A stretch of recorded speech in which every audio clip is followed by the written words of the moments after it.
નમસ્કાર દોસ્તો, T farmer ચેનલમાં તમારું સ્વાગત છે। દેશ, દુનિયા અને ગુજરાતના તાજા, મોટા અને સૌથી મહત્વપૂર્ણ સમાચાર જાણીએ તે પહેલા ચેનલમાં નવા હોય તો ચેનલને જરૂરથી સબસ્ક્રાઇબ કરી અને વિડીયોને લાઇક કરી દેજો। કચ્છ જિલ્લામાં નિરાધાર, વૃદ્ધ અને દિવ્યાંગોને છેલ્લા 5 વર્ષમાં 2237 લાખથી વધુ આર્થિક સહાય આપી રાજ્યમંત્રી ભીખુસિંહ પરમારે 33,000 થી વધુ શિક્ષકોની ભરતી કરવામાં આવશે। કોલેજોના વિદ્યાર્થીઓને વાર્ષિક 6,000 રૂપિયા મળશે। સાંસદી પ્રધાનમંત્રી બ્રિજમોહને જાહેરાત કરી। રાજકીય પક્ષને દાન આપીને 5,000 લોકો પચાયા, હવે આયકર વિભાગ દ્વારા નોટિસ આપવામાં આવી। ભાજપમાંથી અલગ થાવ નહીં તો ઉડાવી દઈશું, સીએમ નીતિશ કુમારને ધમકી આપનારની ધરપકડ। મહેસાણાની ગોજારિયા જીઆઈડીસીની કંપનીને જયપુરની ફાર્મા કંપનીના ઢગે ₹44,60,000નો ચૂનો લગાવ્યો। કેન્દ્ર સરકારની ચૂંટણી બોન્ડ યોજના રદ કરવા બાબતે એસસીએ પોતાનો નિર્ણય જાહેર કર્યો। ચીન એલઓસી પર ખતરનાક ષડયંત્ર રચી રહ્યું છે। પહેલા ગામડા બનાવ્યા અને હવે નાગરિકોને વસાવી રહ્યું છે। ડિપ્લોમા ફાર્મસી કરતા વિદ્યાર્થીઓને ફાર્માસિસ્ટ તરીકે રજીસ્ટર થવા માટે આપવી પડશે પરીક્ષા। સારુસેટ યુનિવર્સિટીના સંશોધકોએ જંગલી પ્રાણીઓ અંગે મોબાઈલ પર એલર્ટ આપતું મોડલ બનાવ્યું। હવે બસ, ટ્રક અને 4 વ્હીલ ચાલશે ગ્રીન હાઇડ્રોજનથી, સરકારે લોન્ચ કર્યો પાયલોટ પ્રોજેક્ટ। પુતિનની યુદ્ધ વિરામની દરખાસ્ત યુએસએ ફગાવી, રશિયાએ નારાજગી જાહેરતા કરી। ઉત્તરાખંડમાં યુસીસી લાગુ થયા પછી પણ આ જાતિના લોકો એક કરતાં વધુ લગ્ન કરી શકશે। હવે આ રાજ્યના મંત્રીઓને નહીં મળે સસ્તી વીજળી, ધારાસભ્યો અને મંત્રીઓને મળે છે અદ્યતન ફેસિલિટી। રાજસ્થાન સરકારનો લખપતિ દીદી યોજનાથી રાજ્યની 11,27,000 મહિલાઓને લાભ આપવાનો લક્ષ્ય। રશિયાનો ખતરનાક પ્લાન હવે પેશમાં રાખશે પરમાણુ હથિયાર, અમેરિકાએ બોલાવી મીટિંગ। જૂની પેન્શન યોજના મુદ્દે ફરી આંદોલન શરૂ, શિક્ષકો કાળી પટ્ટી પહેરીને નોંધાવ્યો વિરોધ, 23મીએ ધરણા। મનસુખ માંડવિયા, પરસોત્તમ રૂપાલા સહિતના નેતાઓને રાજ્યસભાની ટિકિટ ન મળતા શું લોકસભાની ચૂંટણીમાં તક મળશે કે નહીં તે કોમેન્ટ કરીને જણાવજો। યુક્રેન સામે રશિયાને મદદ કરનારી ભારત, ચીનની કંપનીઓ પર પ્રતિબંધ મૂકશે યુરોપિયન સંઘ।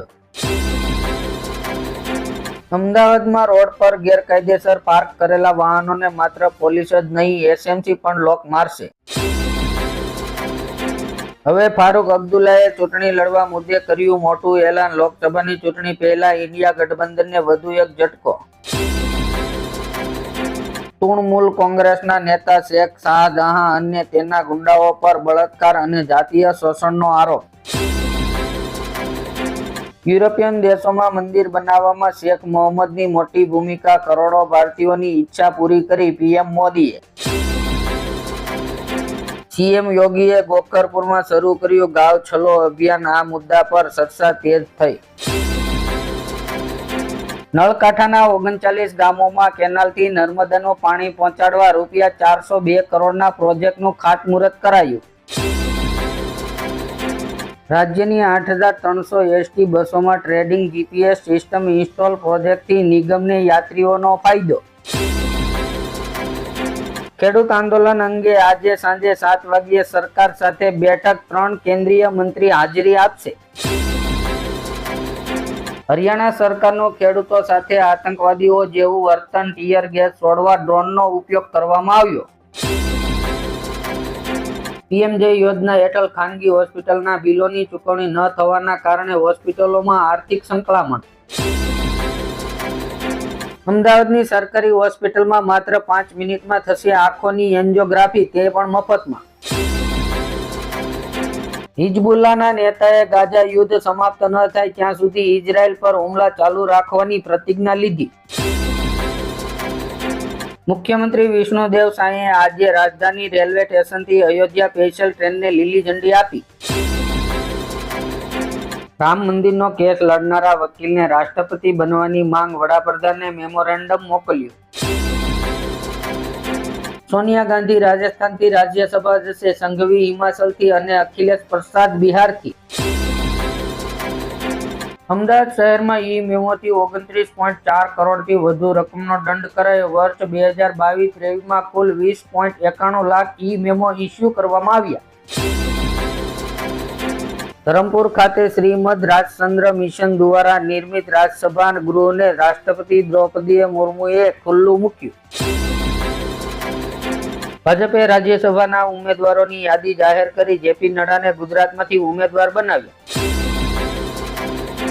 યુક્રેનની યુનિવર્સિટીમાં ભેદભાવનો ભોગ બનેલી ભારતીય મહિલાને 4.70 કરોડ રૂપિયાનું વળતર આપવામાં આવશે.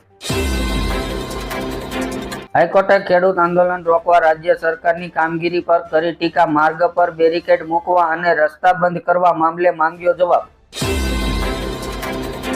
સુરતમાં આરટીઓ દ્વારા એલએમવી મોટર કાર સિરીઝના ગોલ્ડ અને સિલ્વર નંબરનું રી-ઓક્શન થશે.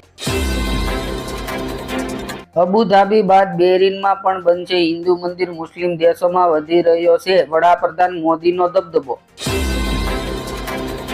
અમેરિકાએ રશિયન હીરાની પ્રોડક્ટ ઉપર પ્રતિબંધ મૂકતા સુરતના હીરા ઉદ્યોગ માટે મુશ્કેલીનો સંકેત. બિહારમાં મીમ નેતાની જાહેરમાં ગોળી મારી હત્યા કરાઈ. ઓવૈસીએ સીએમ નીતિશને પૂછ્યો સવાલ. મ્યાનમારમાં હવે તમામ લોકોને ફરજિયાત સેનામાં સેવા આપવી પડશે. નહીં આપનાર સામે થશે કાર્યવાહી. ઓનલાઈન ટ્રાન્ઝેક્શન માટે હવે ઓટીપીની જરૂર નહીં પડે. આરબીઆઈએ બનાવ્યો નવો પ્લાન. વડાપ્રધાન નરેન્દ્ર મોદીએ શ્રીલંકા, મોરેશિયસ સહિતના દેશોમાં યુપીઆઈ સેવાનો પ્રારંભ કરાવ્યો. ઇજિપ્તે ઇઝરાયેલના નાણાં પ્રધાન પર ગાઝા યુદ્ધ વિરામ વાટાઘાટનો તોડફોડ કરવાનો આરોપ મૂક્યો. રાજકોટ એરપોર્ટ પર વિઝા સંબંધિત મામલે પાકિસ્તાની મૂળના ઇંગ્લેન્ડના ખેલાડીઓને રોકવામાં આવ્યા. પાકિસ્તાની અભિનેત્રી જેના પર ભારતની જાસૂસી કરવાનો આરોપ, દાઉદ સાથે અફેર કરીને ગુમનામ થઈ. મંદીનો સામનો કરી રહેલા હીરા ઉદ્યોગ સામે વધુ એક પડકાર. કાચા માલ માટે ફાંફા પડવાનો ભય સર્જાયો. સાબરકાંઠામાં પૂર્વ એમએલએ અને નેતાના સગાઓના લાખોના ટેક્સ બાકી. હિંમતનગર પાલિકાએ નોટિસ ફટકારી. અમેરિકાના ડોનાલ્ડ ટ્રમ્પે આંતરરાષ્ટ્રીય જોડાણને નબળું પાડવાની ધમકી આપીને સૈનિકોને જોખમમાં મૂકીને નાટોને ચેતવણી આપી. ઉત્તરાખંડમાં મદ્રેસા હટાવીને ખુલ્લી કરાયેલી જગ્યા ઉપર પોલીસ સ્ટેશન બનાવશે. તાપી જિલ્લાના પૂર્વ સૈનિકો અને સ્વપૂર્વ સૈનિકોની ધર્મપત્નીઓને સંબંધિત ઓનલાઈન રજીસ્ટ્રેશન. આરોગ્ય મંત્રીએ ગૃહમાં આરોગ્ય સુવિધાને લગતી માહિતી આપી. કહ્યું, પીએમ યોજના હેઠળ સારવાર આપતું સર્વશ્રેષ્ઠ મોડલ ગુજરાતમાં કાર્યરત. વડાપ્રધાન દ્વારા સિંહોના ભવિષ્યને વધુ સુરક્ષિત કરવા પ્રોજેક્ટ લાયન અમલી. કેન્દ્ર સરકાર દ્વારા 200 લાખની સહાય આપી.